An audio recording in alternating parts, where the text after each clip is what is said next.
Hi, mabisita nga itong aking mga okra. Ang dami ng bunga, oh. Oh. Ayan, how many times na kaming nag-harvest. Pero continue pa rin yung bunga niya. Oh, ang dami. Yung aking okra. Oh, namumulaklak pa. Ganda ng bulaklak niya.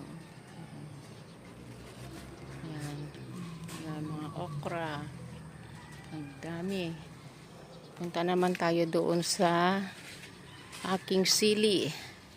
Ito patola. Na-harvest ko na how many times ang aking patola. Pero maliliit pa bunga niya. Nag-harvest ako kahapon.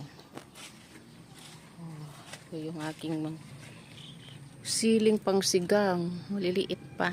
Nakuha ko na yung iba. Ayan, oh.